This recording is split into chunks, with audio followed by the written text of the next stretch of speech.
Guys, what's going on? Back for a final update video for the Galvanic Aura Stacker in PoE 0.5 League.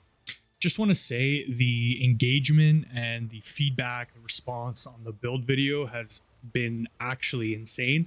It got way more engagement than I ever thought it would.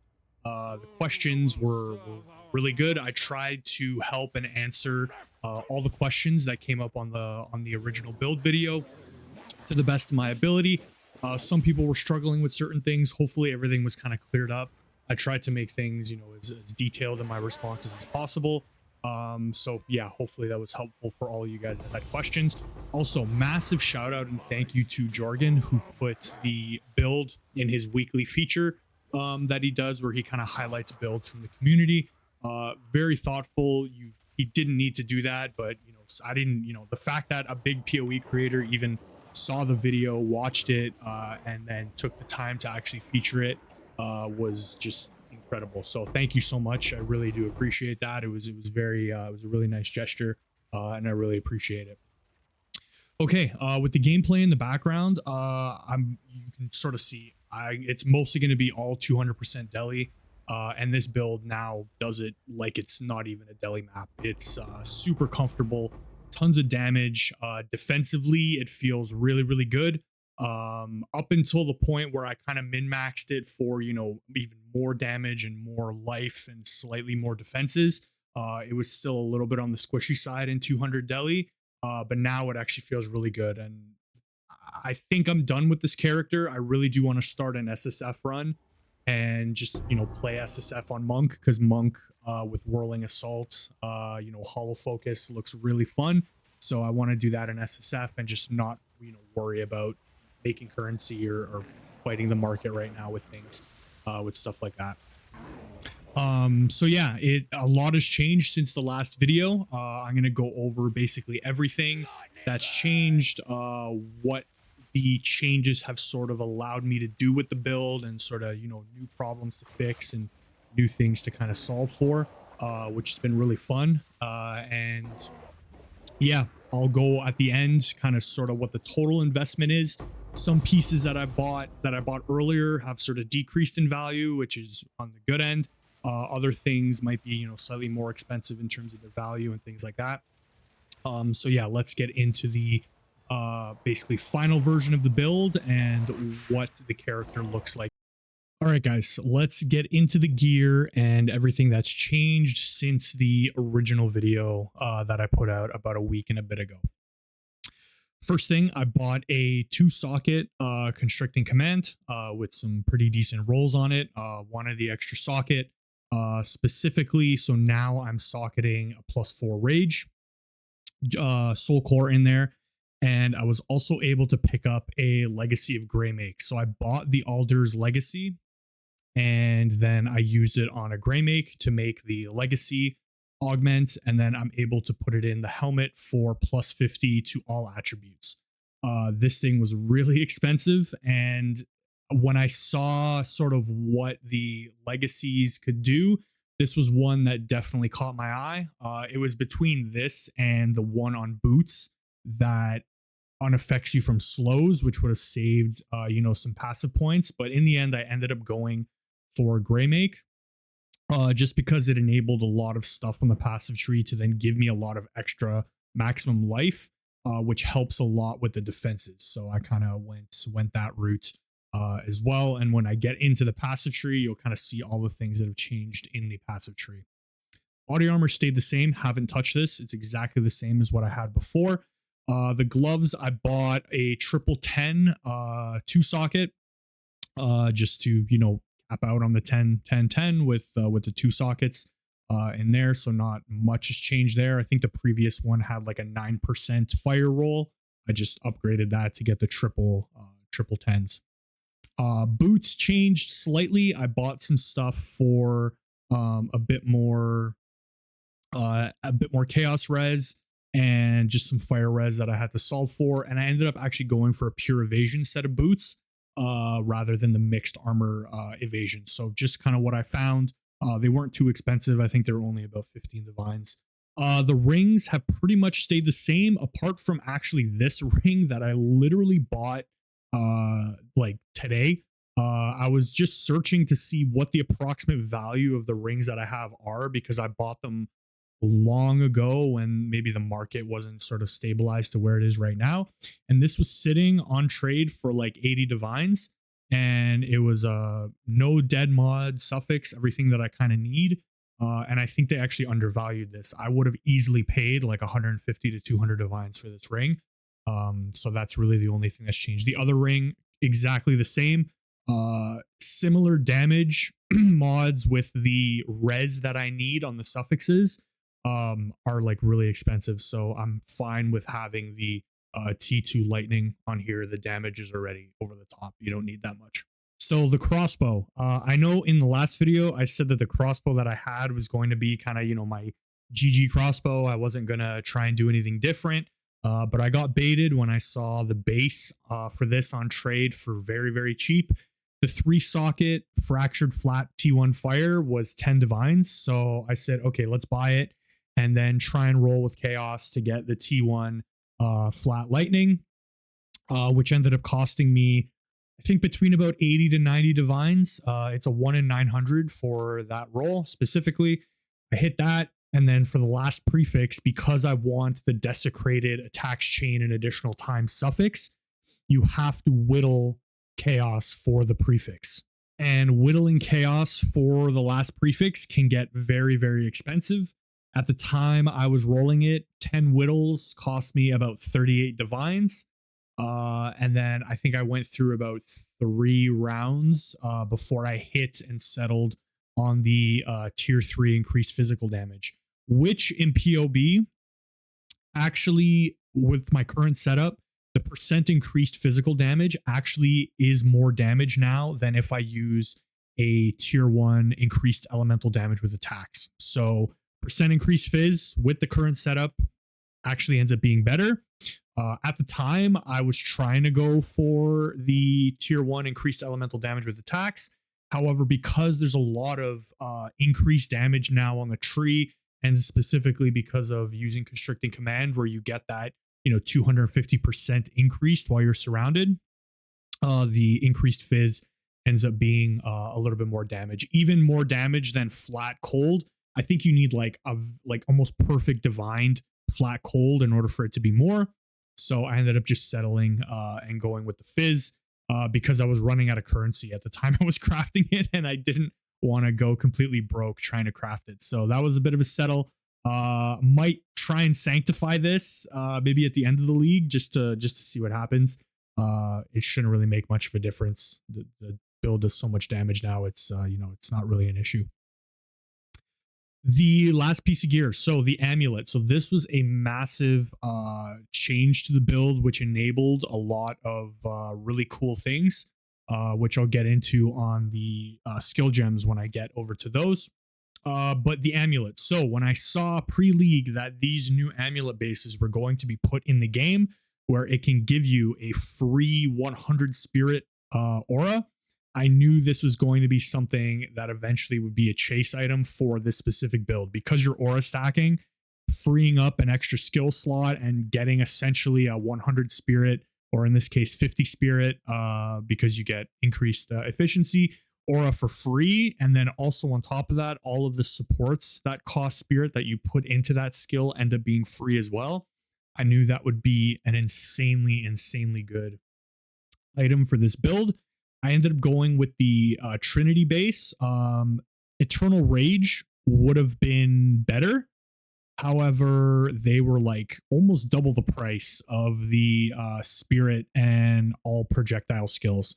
I thought about getting the Spirit Fracture and then rolling projectile skills myself, but this base ended up being 180 divines, and I think it's like a 1 in almost 2,000. I think it's like over 1,000 chaos you need, and at the price of chaos to divines, this ended up just being cheaper. So I bought the +3 proj 50 spirit, and it actually also had this crafted prefix, which was max divined, and 40 quality on it already. So I was debating whether tier 1 life as opposed to this crafted modifier would actually be better.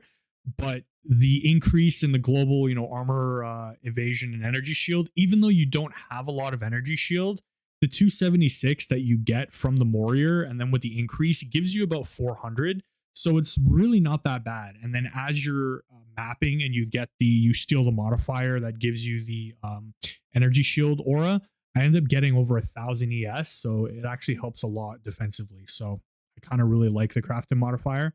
And then for the final suffix, I was trying to Omen of Light and roll for all res, and then ended up settling on Lightning and Chaos. And it actually ends up working fine because Greymake with the increased attributes allowed me to change the dex strength suffix that I had on this ring to now basically make up the res that I needed and actually give me more chaos res. So I am chaos res capped on this build for the first time. And this is actually, in all the characters I played in PoE2, this is the first time I've actually been capped on chaos res. And it seems to help, a decent amount with when you're in high deli maps and a lot of damage and things like that. The chaos res actually helps significantly. So with the amulets allowing us to free up some additional spirit, I'm also just on the anoint. I'm anointing Chakra of Thought for just some increased attack speed because we don't really use any mana in this build. And then 8% of damage is taken from mana before life. So the life pool that I have here, you can see it's quite high, almost 3k life. That with the 8%, it ends up actually putting it over like a 3k pool. And then the energy shield that you have on top of that. So, defensive wise, this build has felt really good now. And obviously pinning enemies is a great defensive layer as well with the ascendancy. It really helps with that as well. So with the amulet that gives you a free 100 spirit skill gem, what that enables now, you can see up here, Trinity ends up being at the top. It costs 0 spirit. I was able to put Vitality 2 in there as well. So that is also a free 20 spirit that I do not have to allocate.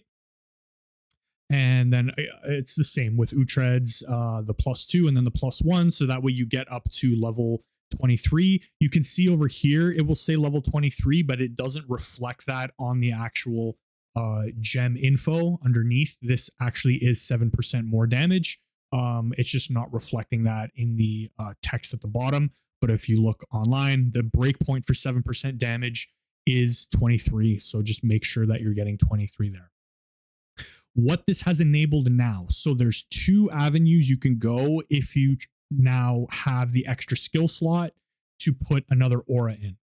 The first thing that I tried or experimented with was using charge regulation. And basically you need charges in order for charge regulation to actually work. So how can you generate charges? What you can anoint on your amulet is this. This is a new hidden anoint that they released in patch 0.5 called Thaumaturgic Generator. This will passively give you charges based on the types of gem attributes that you have allocated on your character. So the way this character is set up, it's a very strength dex based character for the skill gems. So you will passively generate endurance charges and frenzy charges just every 5 seconds. This then enables you to use charge regulation. So as you have frenzy charges, you get increased skill speed. As you have endurance charges, it'll give you more armor and evasion and energy shield. So defensively, this is actually the better way to go because those endurance charges, which are fairly like pretty much full uptime, as along with the frenzy charges, will give you those nice buffs. However, what I ended up going for, and this is something I saw in another video, and I absolutely saw that and said that looks really cool and I want to do that. As I mentioned, and even I put in the comment or the description of the previous video, this is not my original build. I did a lot of modifications to the original build that Rutu put out. Ru's my favorite build creator. I think his knowledge of the game is literally like top 2 of PoE players out there, and his ability to put together builds and find interactions is like no other. So I really take a lot of inspiration from what he does, and his builds are fantastic. So this is his original. I modified it a ton to sort of how I want to play it, but I'm not claiming any of this is original. And what I've done when I saw his auto bomber build, he was using Blasphemy with this new spell, which is also an attack that they put into the game. It's a ward gem, but if you socketed it into Blasphemy and have the curse radius around you, you basically don't have to pay any of that ward cost, and it's basically there for free. So I put in Repulsion, and what this does essentially is when you do damage to any enemy, it will create a little explosion. And if you have something that basically does damage, so if I go onto the skill gem here, in that, then you go to Repulsion Wave. So basically it deals a little bit of attack damage or physical attack damage around you to the cursed targets. And it's not based on your weapon's damage, which isn't too bad, because although we are getting a lot of flat damage from the weapon, we're getting a lot of increased from the rings, as well as we're getting damages extra from our gloves, from the jewels in our skill tree, and things like that. So you can see it does a decent amount of damage. If I go to the tooltip and look at here, Repulsion Wave, average damage, it's doing about 9,500. So about 10K damage. And then as you're mapping and you get a bunch of headhunter buffs and you get damages extra, this goes up quite significantly. It helps a lot with the clear, even though the clear was already really good. In those little downtimes in between when you have to roll to reload, your damage uptime is just constant. And I don't know how else to describe it, but it's just chaos. Like the thing that I have socketed in here. So this is just for area of effect and things like that, and a little bit less delay. The last thing I have in there is Living Lightning 2. So what it does is it triggers these little blue orbs that basically just follow you around. And as those orbs deal damage to enemies, it will then trigger the explosion. It'll then trigger Herald of Lightning to come down and lightning bolt. And then as you deal lightning damage, more little blue orbs will show up, and it basically self-propagates. It's not enough to clear really tanky enemies for you, but it'll help, on trash enemies that are kind of off screen. It'll go around, clear things for you, and it's fun to play with. So I ended up going for this. Completely 100% taken from what I saw on Rutu's Auto Bomber build. It looked too fun not to try it, and when I put it on and the first map I went into, I saw I was actually working and doing some damage, and I'm like, okay, this is really cool. I'm just gonna stick with it. So thank you for that tech. It's super cool. Yeah, the genius behind him coming up with that is just really cool, and this tech is really fun, and it's super cool and really fun to play with. That's the only other thing that's changed on the skill tree. It basically allowed me the extra skill slot to then go and do that. Or yeah, in the skill gems. Okay, on the skill tree, some things have changed. I no longer have the from nothing that lets you socket in this area over here. I ended up pathing up because I wanted the extra jewel socket. And that's for a pretty good reason. The reason for that is you can see my rage now is a little bit higher. That's also from some of the other jewels that got changed around. But the main one is I really wanted to fit in a Prism of Belief for more Galvanic Shard levels. Ended up getting a +3. I was using +2 for a while. The +2 I bought at around 30 divines. And then the +3 I ended up getting for 150 divines.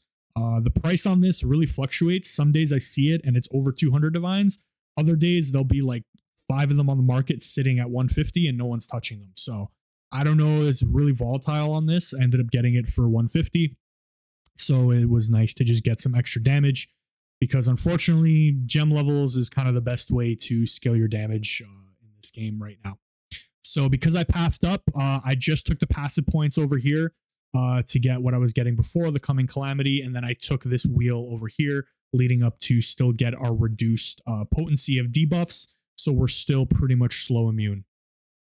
Other little things I've changed, so I got rid of some other gem I was using, I can't remember, But basically I got a plus to maximum rage gem on these rubies, and they're actually pretty nice. So more rage is just more damage, a little bit of attack damage, and also the increased life regeneration rate. So we can see if I open the skill character, my regen per second now, and this is without being surrounded, so without getting the additional 2.5% that you get from in the thick of it, I'm sitting at basically 220 flat regen. So when you have a lot of flat life regen, these percent increased are just multiplicative on top of that. So it's really nice to really bring up your regen, but you need a decent amount of flat in order to compensate and help those percent increases. So you still need the flat on Constricting Command and all of the flat on your Warrior Invictus. I also have some flat on my ring here as well. So those help out a ton. And then for the Time Lost Jewel, so I'm no longer using the one that gave slowing potency because I was now allocating this wheel up here. The gem that I'm getting here, again, it doesn't really show the radius, and that's really annoying. So eventually, okay, there we go. Eventually you unsock it, put it in, and then it shows up. Now the ruby that I'm using, the Time Lost, is giving 4 notables. It's giving increased life regeneration rate, which I qualityed up from 5 to 6%. So again, that is now 6, 12, 18, 24% on top of the 10 that I'm getting down there. So in total, I'm basically getting a 1.34 multiplier on my flat life regen, which is great. 1% increased maximum life. So in total, 4% increased maximum life. If I level up 2 more times, I'm going to take this for another 1%. And then also plus to maximum rage. So with these, I'm getting another plus 4 rage in total. For now, we're getting a total of 54 rage, which is really nice. It just helps little min-maxy things you can do to, kind of help these things in that. So that seemed really cool to do. Yeah, so that's basically where everything is at. Okay, so what has everything cost? Again, it's not a cheap build. I wanted to keep investing in this. I'm officially done with the character.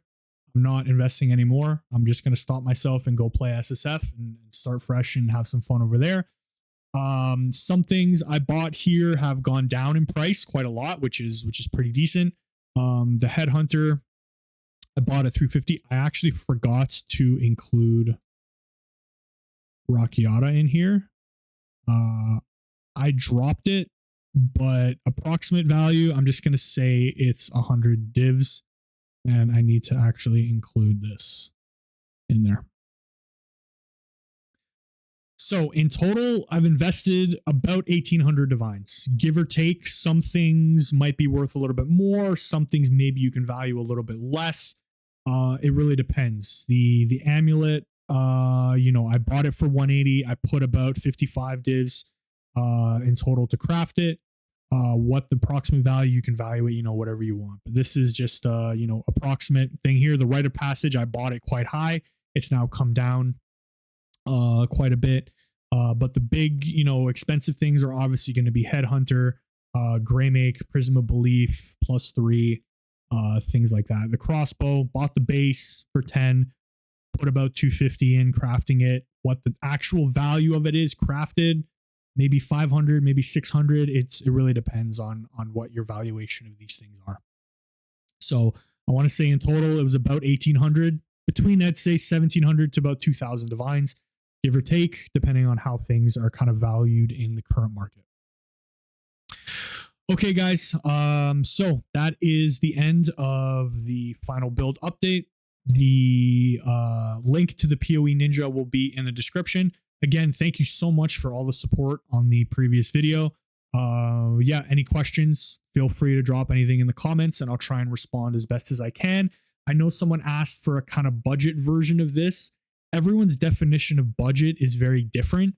So unless I kind of have, like a set amount that I need to work around, it's a little bit difficult to say what's budget and what isn't budget. I'm also a little bit busy, with work, and I'm traveling a bit to go watch the World Cup as well.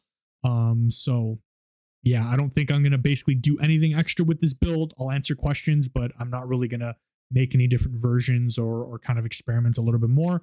when I have the time, I'm going to start up an SSF. So thank you so much, as always, for the support. And I will see you guys probably next league or in the next PoE 1 league. We'll see. Thank you guys.